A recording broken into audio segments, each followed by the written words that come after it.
Today we will go over how I made a natural gas fire pit for our patio. Recently redid our patio and put in a natural gas line for a fire pit. Looking into off-the-shelf fire pits, those get very expensive and not exactly what I'm looking for, so I decided to put one together myself, looking at some references on YouTube. I'll be using a material that I have not worked with before, which is steel studs, and we'll have a concrete countertop for the top. So let's take a look at the build. The overall dimension of the fire pit will be 24 inches wide by 48 inches long, and it'll be approximately 18 inches deep. Basically, it'll make itself from a base, a box that sits on top of the base, and then a 2-inch concrete top for the countertop. The steel studs themselves are 3 5/8 wide, and they're 20 gauge steel studs.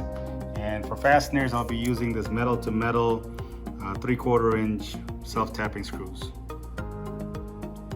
To start with, we will build the base, which is 18 inch by 42 inch. The primary tool required for this build will be an angle grinder. This one is a Bosch 18 volt angle grinder. I will leave details about all the parts that I use for this build, including the actual fire pit itself, in the description, so check that out.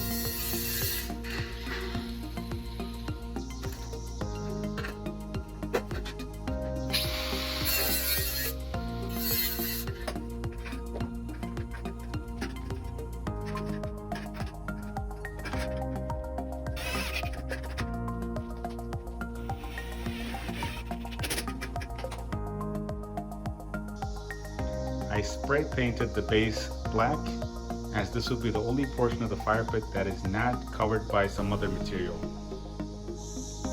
Now that the base is ready, we'll move on to building the box, which is 45 inches long by 21 inches wide. This will give it a 1.5 inch reveal that's bigger than the base. So it'll be 1.5 inches more for the box, and the actual concrete countertop will be 1.5 inches more than the box. We have all the components now cut using an angle grinder, and it's all ready for assembly.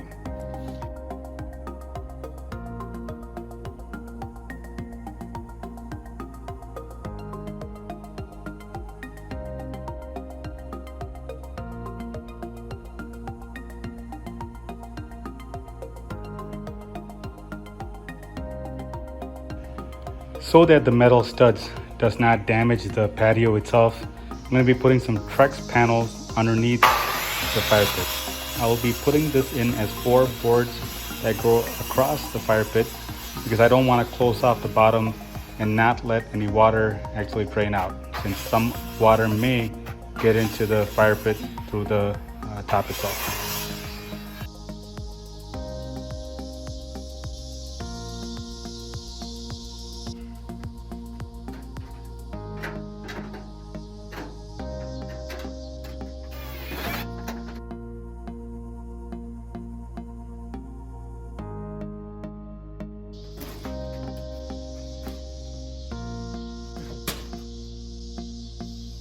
To cut the cement board, I decided to use a jigsaw with a coarse blade to minimize the amount of dust that it kicks up, as well as to get a clean line.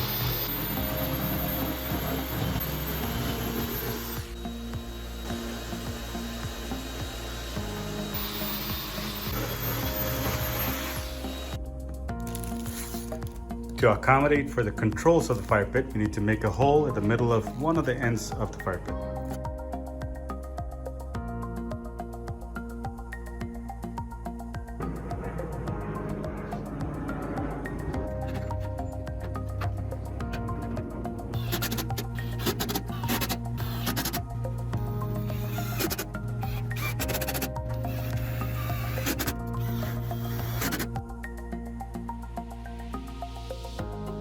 Next, we will cover up all the seams using the cement board tape.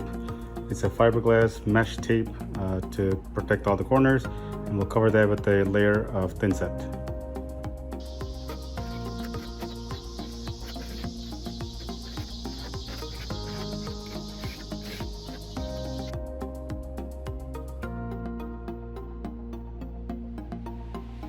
As part of putting in a new patio, we had this gas line also installed. so that it can accommodate a fire pit in the middle of a pergola in the future. So the footings are underneath the patio, however, but this gas line is located right in the middle of that pergola, and this is where our fire pit is going to be situated. So that we can quickly install our gas fire pit, we'll remove this cap here and put in a gas shut-off valve and a quick connect.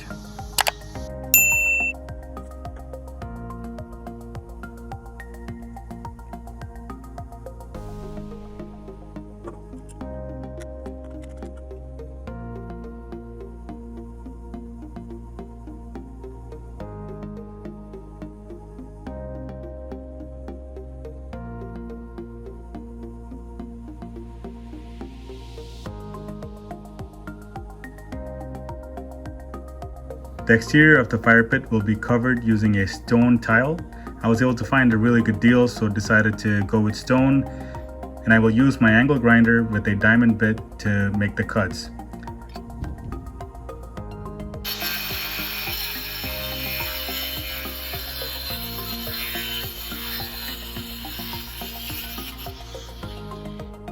To make sure we have enough time to work with the thinset, we're going to work in small batches. I'm going to do both of the sides first and then move on to the bigger face.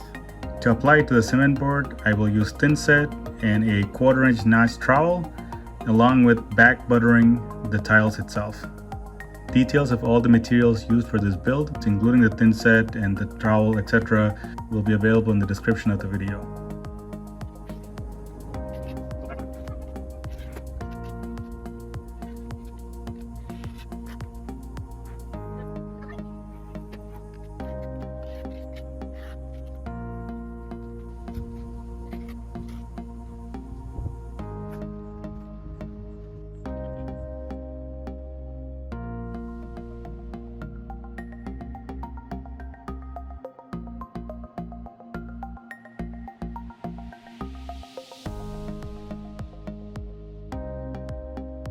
In my earlier dimensions, I didn't take into account the size of the actual stone, and Durock will add to the whole dimension. So the finished dimensions of the current structure is actually 48 inches by 24 inches.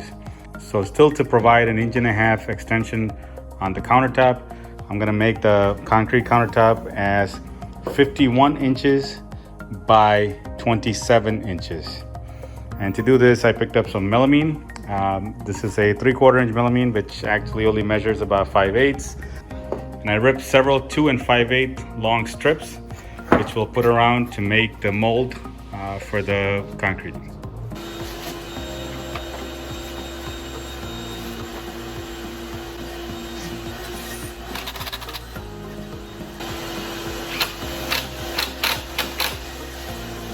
I will attach this middle section using hot glue first, and then put some screws in from the back to fully secure it.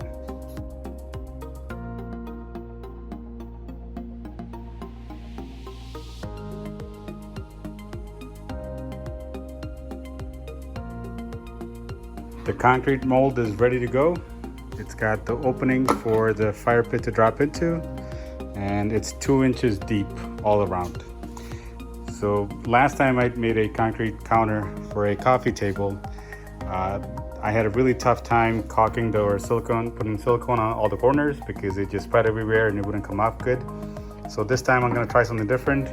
This is from the channel Industrial Maker. He seems to use it on all his projects. It works well. So I'm going to put some paste wax on, and then followed by I'm going to be using a black silicone, and I'll use a fondant tool, which is like a tool with like a round metal tip, to go over it to put 2 edges or to get 2 lines on both sides. Then once it dries, in theory, the rest of the silicone should just pull off because that paste wax is under it. So let's give this a shot.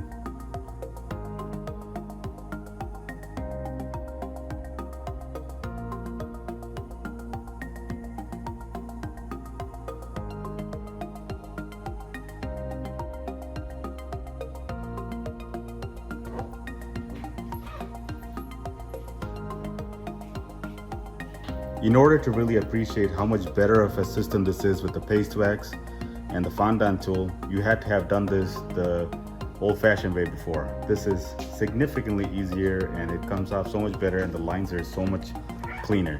Still a little bit of things to clean up here and there, but overall this is so much easier.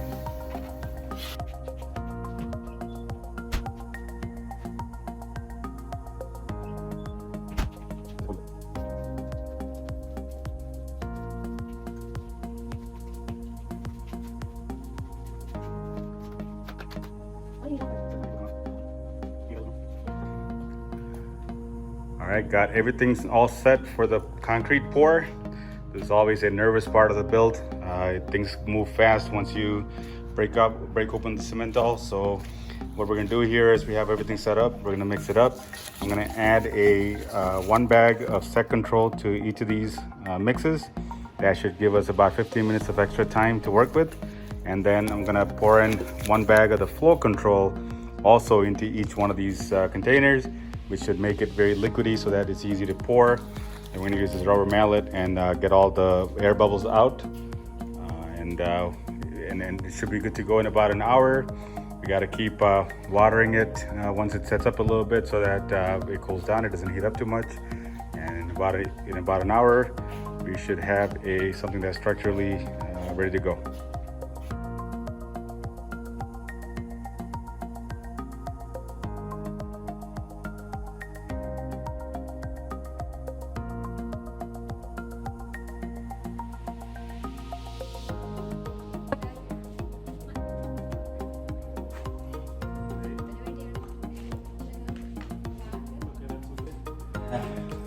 Coming straight out of the mold, it actually looks really good, and it's actually very, very smooth.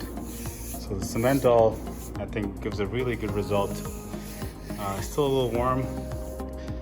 I will polish this, and I'll start with 200 grit. I tried it out on the one side a little bit, and it's significantly smoother already. Right here, it's already much smoother with 200 grit, so I'm gonna keep going with that and see how smooth we can get this thing. After using the angle grinder for most of the grits, I finished up the last 6,000 grit with an orbital sander. I feel like that gave a little bit of a cleaner finish, took out some of those roll marks, etc. at the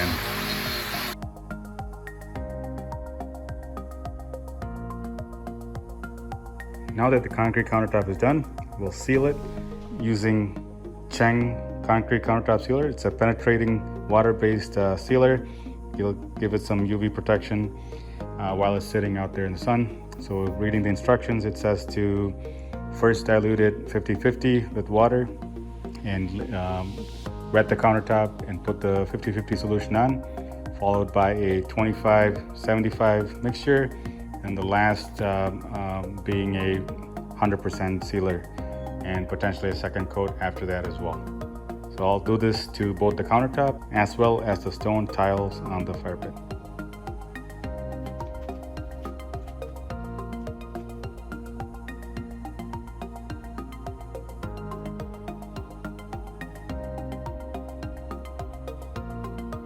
The fire pit kit comes with all the things that are needed to hook it up to a propane tank.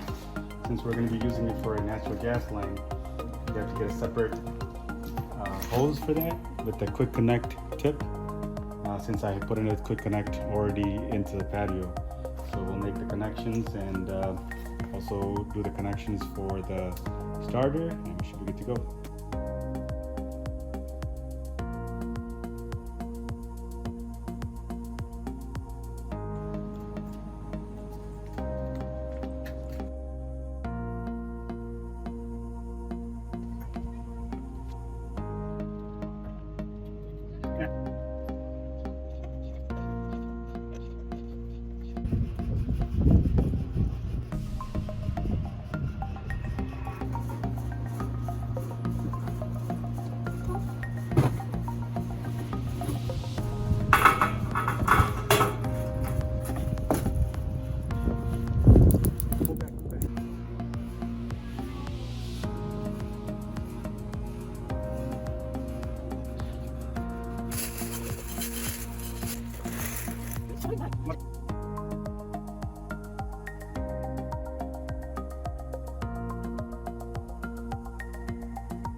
Hope you enjoyed this fire pit build. I am very satisfied and actually a bit surprised on how well it turned out.